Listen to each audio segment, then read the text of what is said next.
Hola, hola amigos de País Lobo, Radio Mía y Radio La Mega. Soy Rocío Gambra y esto es un nuevo Política Podcast, día martes con mi querido Héctor Maturana. ¿Cómo estás, Héctor? Bien, siempre ansioso de estas noticias que nos sacuden todos los días. Esta cuestión no para, ¿eh?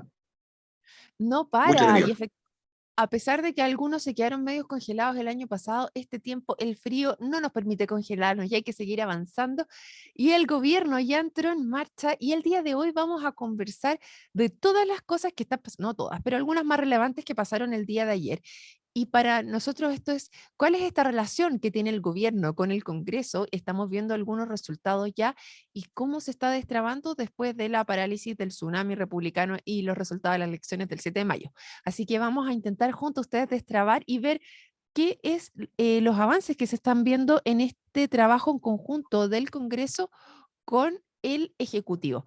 Porque el día de ayer, bueno, aquí en la región había un proyecto que varios los tenía bastante preocupados. En Puerto Montt habíamos tenido las marchas. Después, el día de ayer nos Ujú. quedamos conversando con Rodrigo Carrasco, que actualmente es el director del Consejo del Salmón.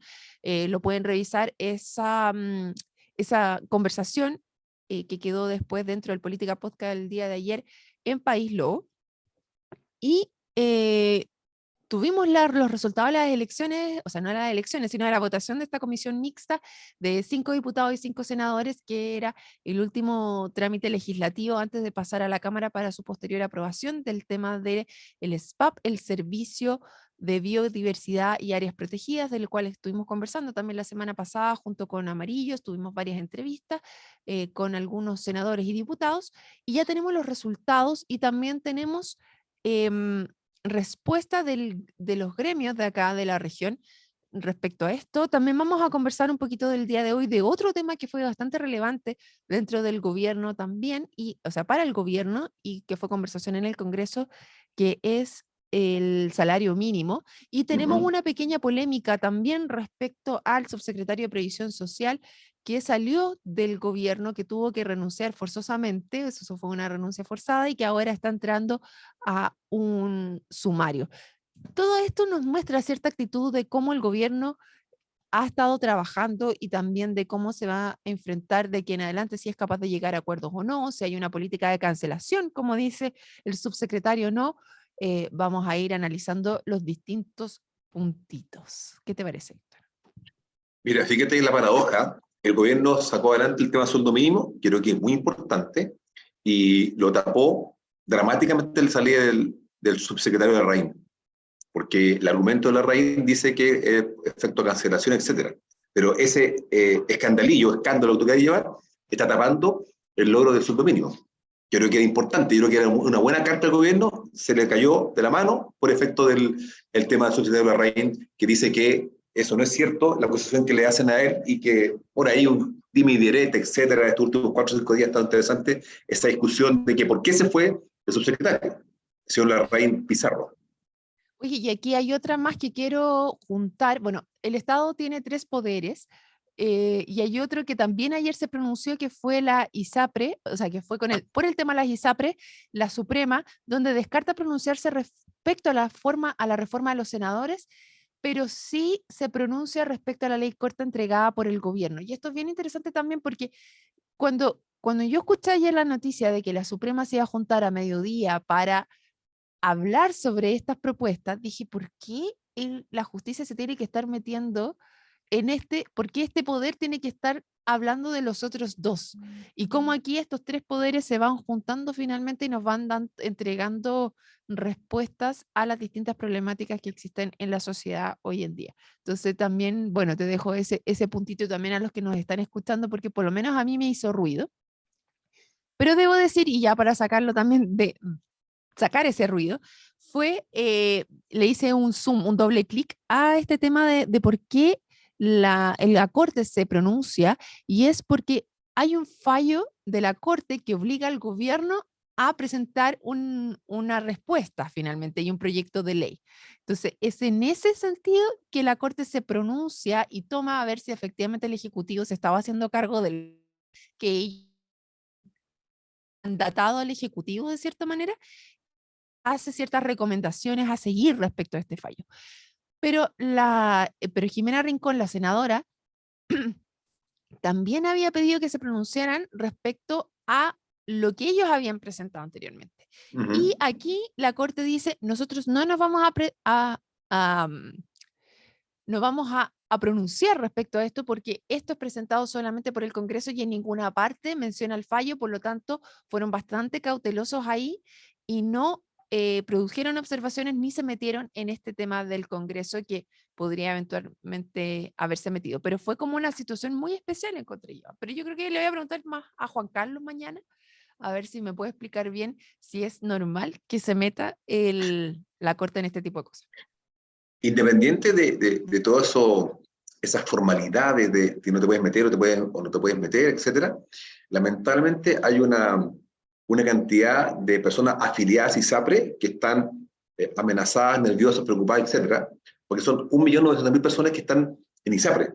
Entonces, cualquier definición que tome la ISAPRE que afecte esa estabilidad, comillas, de salud de estas personas, va a traer consecuencias. Ojalá que no traiga consecuencias, porque nuestro sistema hoy día de salud, todos sabemos, está en el límite y está colapsado, lista de espera, etcétera. Entonces, esto vendría a sumar más problemas a nuestro sistema de salud nacional.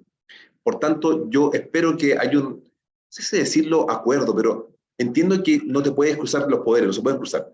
Pero yo creo que esto es tan es tan grave, es tanto el volumen de personas afectadas, me incluyo, que mañana podemos quedar eh, sin la cobertura que corresponde. Entonces, es un tema que podría colapsar el sistema de salud nacional.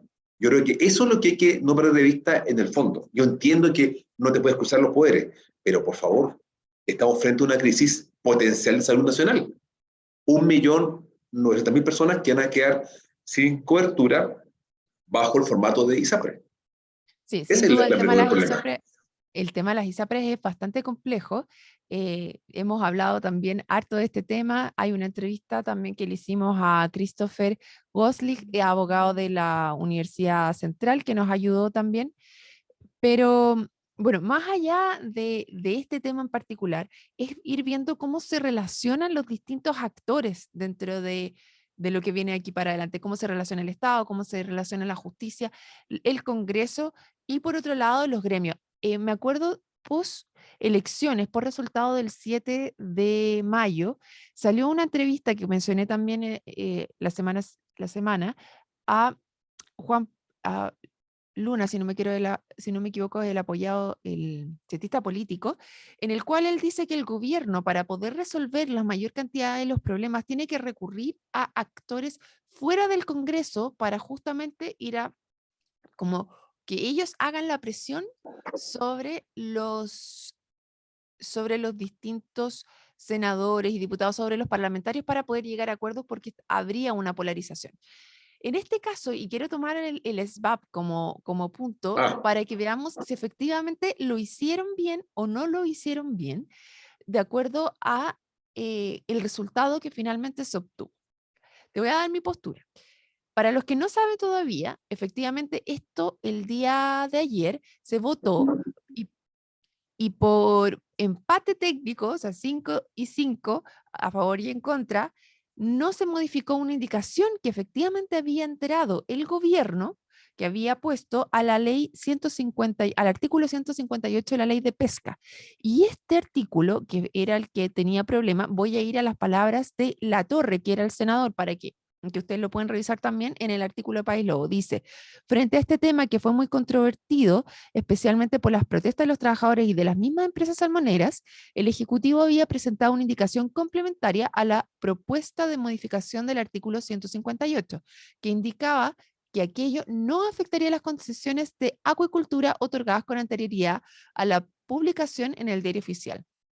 Sin embargo, tras un doble empate en la votación, el artículo junto a la indicación respectiva quedó rechazada.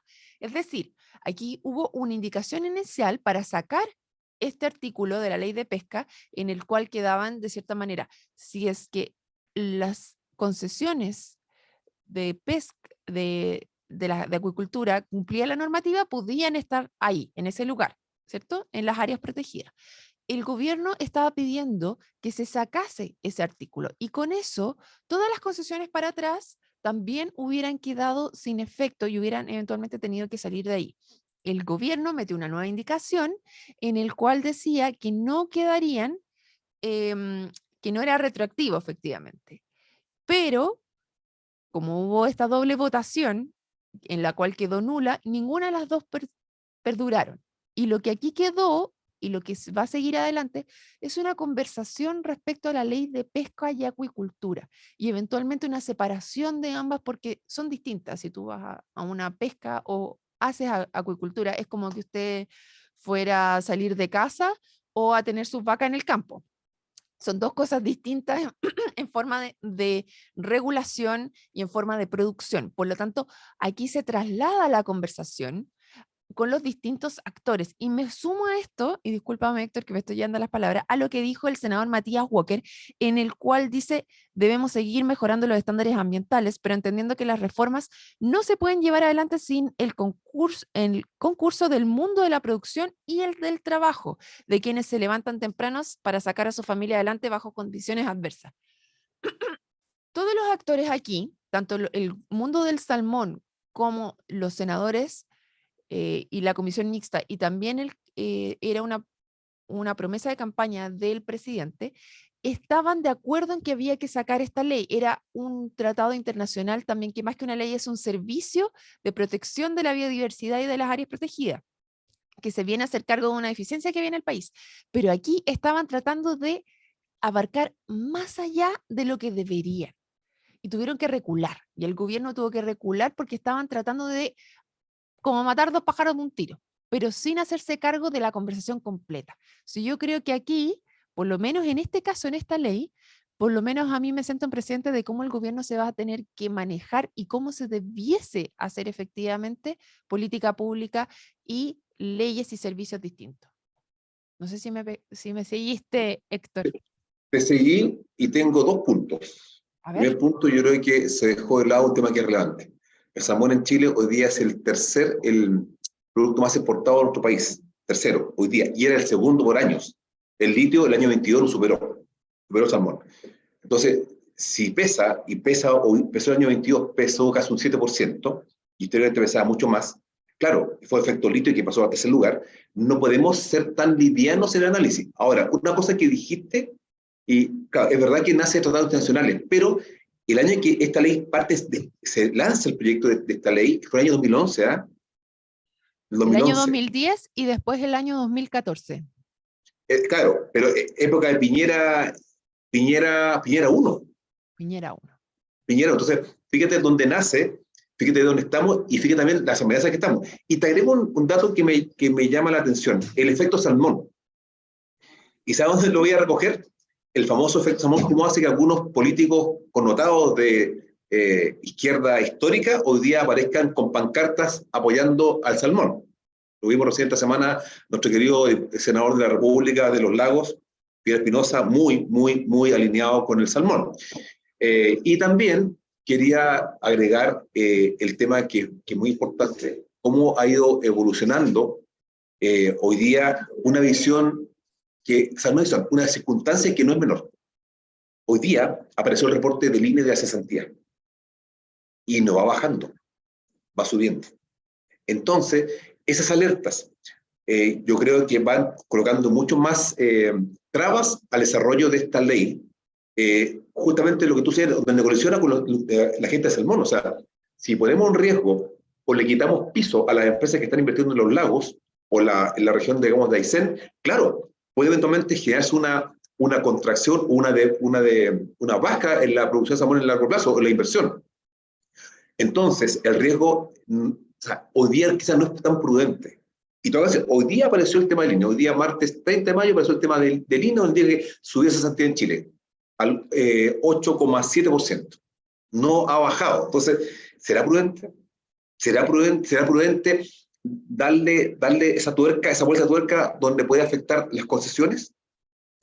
Y lo último, te quería agregar, yo creo que hoy día sí es importante que exista y acá viene el 1 de junio tiene que el presidente hacerse cargo de estos temas. El presidente de la República tiene 2 días más donde tiene que mostrar lo que ha hecho y lo que viene. Y no puede dejar fuera de análisis el factor económico, los ejes productivos del país, que son, lamento decirlo, cobre, litio, salmón. Son 3 ejes productivos, porque el resto no pesan. Sí, ahí está el peso del país. Y ojo que el litio pasó desde ser un actor tercero o cuarto a ser número 2 el año pasado, el 22. Entonces, está en la agenda, va a flotar eso. Y eso colisiona con su programa de gobierno, justamente el tema del medio ambiente, etcétera, que es súper razonable, pero empieza la discusión. Lo pragmático y el tema, digamos, de la doctrina política muchas veces, donde puede colisionar. Y eso esperemos cómo él lo va a poder resolver el 1 de julio, porque yo creo que esto tiene que abordar el 1 de julio, tiene que estar en su discurso. ¿Cómo abordar este punto? ¿Cuál va a ser su visión política sobre esto? ¿Qué crees Sí, tú? sin duda el 1 de junio va a ser algo que vamos a estar mirando. Eh, a algunos les llamaba la atención que el presidente estuviera fuera del país también, porque recordemos que hoy día también está llegando a Brasil por el foro internacional, o sea, foro latinoamericano, en el cual se juntaban los distintos presidentes de los países de Latinoamérica, obvio, y se preguntaban si querían revivir o no la UNASUR también, dentro de eso, lo cual él había dicho que no, pero sí es como, como el presidente se para frente a resolver los distintos problemas actualmente después de haber tenido 2 resultados negativos, 2 tremendos resultados negativos, completamente distintos a lo que ellos estaban proponiendo. Y ahí es donde ayer, por ejemplo, conversábamos con Alicia, en el cual la gente no encontraba, de acuerdo a la encuesta CADEM, que el presidente tuviese un buen programa de gobierno. Y aquí es donde tú te paras también. Una de las cosas que estaba pasando, y otro de los temas relevantes, es de la reforma a las pensiones. Em, y aquí es cuando se va, y por eso quería meter este tema también, el subsecretario de Previsión Social, porque él dice, yo no estoy tan seguro que me sacaran por este tema de acoso, que está siendo relevante, que se va a ir a sumario, sino más bien por las diferencias que yo tenía con la ministra y esta fue una excusa para sacarme. Y Dato, aquí, perdón, ¿ah? te agrego un dato. Sí. A ver, Recuerda que dale. él era de la Comisión Bravo, la famosa Comisión Bravo de pensiones. A ver, ¿qué es Entonces, la Comisión Bravo, querido Héctor? Porque no todos se acuerdan y yo me acuerdo por arriba. A ver. la Comisión Bravo fue una comisión que se hizo en Bachelet, ¿cierto? Bachelet 2, a ver, sí, 2, correcto, donde se puso, se trazó un plan, un nuevo pacto digamos, un proyecto de cómo debería ser el tema de pensiones en el futuro de nuestro país. Ahí estuvo trabajando él de la mano con David Bravo, y esto quedó ahí. Y recuerda que además que este señor Larraín también fue criticado al comienzo del gobierno porque él venía de la época trabajó en el gobierno de Lagos también, vinculado, entonces no lo querían mucho. Entonces hoy día, claro, aparece en el ministerio con la ministra Janet Jara, del PC, ministra de Trabajo, donde probablemente, y él lo dijo, yo tuve una divergencia política con el gobierno. Entonces no me digan que la excusa es otra. Claro, si tú ves su historia política, es un hombre más de izquierda tradicional que ingresa al gobierno a trabajar con el presidente Boric, pero claro, él tiene una visión fundada en ingeniería comercial, especialista en el tema de pensiones, ¿cierto? Entonces, claro, él tiene una visión mucho más técnica en la materia y probablemente podría haber entrado en colisión. No sabemos, yo creo que esto está en curso y nuevamente, esto, y te dije al principio, fue tapando lamentablemente el tema del sueldo mínimo ayer que subió a 500 pesos de aquí a un año más. Entonces, te das cuenta que a veces el gobierno tiene aciertos y esos aciertos, entre comillas, los va tapando con estos errores de manejo que le están rebotando.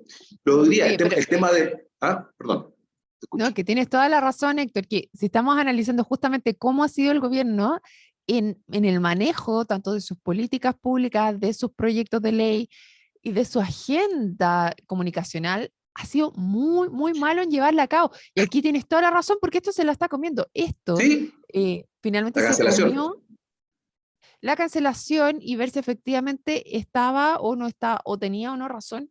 O sea, eh, imagínate que tú, perdón, volviendo al tema del famoso Servicio de Biodiversidad y Áreas Protegidas, ¿cierto? Es VAP, ¿cómo se dice? Algo así, la sigla. Oye, imagínate tú la amenaza para los lagos. Si los lagos, la gente, y lo que dijo el señor Espinosa, aquí estamos poniendo en riesgo 12.000 puestos de trabajo. Hoy día Ciudad de Santía está apretada la economía nacional.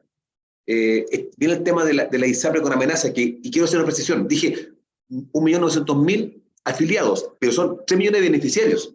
Fíjate, 3 millones de beneficiarios. Entonces, esta mezcla, este cóctel político puede jugar muy en contra del presidente Boric. Entonces, claro, no sé qué va a comunicar el 1 de junio, cómo lo va a poder dibujar el 1 de junio. ¿Qué va a plantear? ¿Va a dar al 30% a su piso político o va a hablar para todos? Eso me llama la Uy, atención, ahí le porque es dejo muy complejo. la pregunta, se la puso de una manera poco bonita, Natalia Pergentini, cuando le dice, le va a hablar al 30% de los monos peludos, que ¡Oh! esa también recorrió la semana Sí, pasada, sí, no sí, lo sí, sí, sí, conversa, claro. no lo conversamos mucho, pero también el PPD tuvo un consejo general en el cual se preguntaron si es que se mantenían o no dentro del gobierno y decidieron finalmente mantenerse y ir unidos para las municipales también y para seguir trabajando con ellos. Ahora, Es que no aquí tiene, el es que no tiene gobierno, opción, pero es que no hay opción. ya, pues, pero No hay por otro lado opción. tienes a Diego Ibáñez, el presidente de Convergencia Social, en el cual él está diciendo todo lo contrario, está diciendo dejémonos de tontear aquí y pongámonos a gobernar. Ahora, ese gobernar, como lo entiende el Frente Amplio, también es pasar máquina o efectivamente es a Pero, gobernar más allá de la pero, mayoría. pero perdón, pasar máquina para dónde. No te olvides que el Congreso ya está entrando en fase eleccionaria. Vienen las municipales un año más y 2 años y medio más bien las elecciones. Entonces, el congresista, diputado, senador, siempre diputado funciona en código de voto. Entonces, él no va a arriesgar su capital político, sea quien sea su bandera. Y te apuesto que mucha gente que sacó foto con el presidente Boric y sus boys, hoy día esa foto la va a eliminar, no existe esa foto. Entonces, por tanto, digo que probablemente en ese espacio, que reste el tiempo político, de aquí a fin de año, de aquí a diciembre, donde fíjate, coincide con el tema constituyente.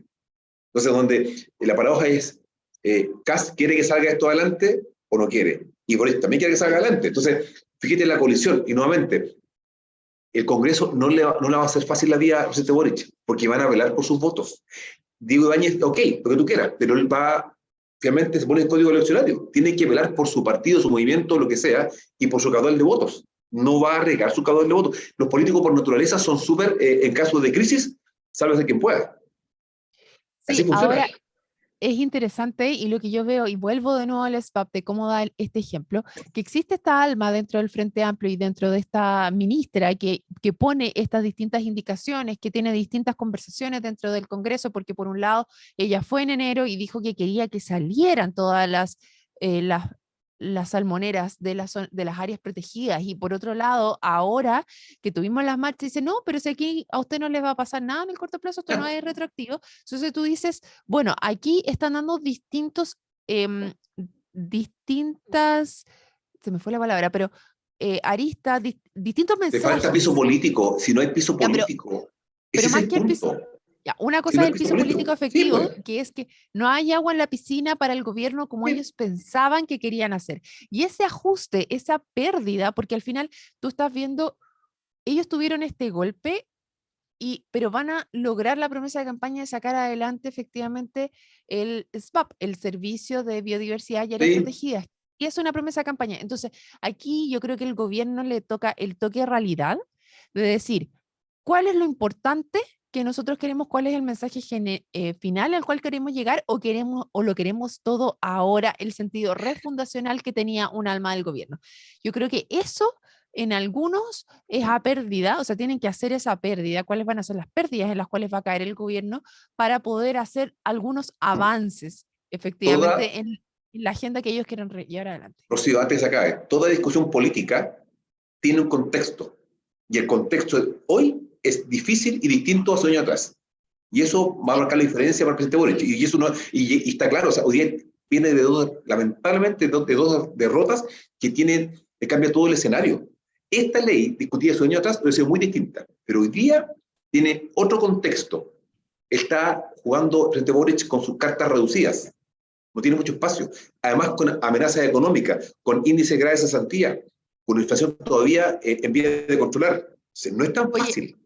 y aquí te doy dos ejemplos más en los cuales quisieran hacer este tema refundacional y van a tener que recular y van a tener que ver bien ¿Cómo van si efectivamente hay espacio o no para la ganancia? Y lamentablemente nos queda súper poquito, así que voy a ir rápido. Sí, Uno fue el dale tema del nomás. gas, en el cual Ah, efectivamente se agarraron de un fallo y trataron de hacer un gobierno que fuera a resolver el problema metiéndose en esa industria. Y segundo es el tema, y vuelvo aquí al del subsecretario, en el cual ellos están hablando de que quieren hacer una reforma de pensiones, que es una de las cosas importantes para este gobierno, pero la pérdida que van a tener que hacer ahí al igual que en este tema de las concesiones de la pesca, van a tener que hacer la pérdida con las cuentas nacionales. Y ese es el tema que a mí me llamó la atención, igual, medio, no sé si medio arrogante, pero fue la sensación que me dio a mí de este subsecretario cuando sale hablando y diciendo que nosotros habíamos resuelto el problema de subir las pensiones actualmente sin tener que hacer las cuentas nacionales. Entonces, aquí hay un tema ideológico detrás versus lograr avances en el país que vayan en pro de las personas realmente. O sea, si tú logras ese avance para la calidad de vida de las personas, aunque no sea con ese refuerzo, esos axiomas ideológicos que tienen, pero logras avances, yo creo que eso es lo que el gobierno tiene que hacer el cambio, donde puedas resolver los problemas de las personas, pero sacando el punto de vista ideológico. O sea, lo importante es resolver el problema a las personas y ojalá en el mayor, lo más sustentable y sostenido posible, y no que sí, sea eso. un minuto que yo te paso un bono y con eso te resuelvo el problema por un ratito, pero no en el largo plazo. Y a veces tienen que dejar esa pérdida ideológica detrás solamente por meter el tema ideológico. Eso es lo que yo creo, querido Héctor Maturana. Estamos pasados, parece. Sí, te estaba dando el pase por si tú querías tirarte el último comentario No, final.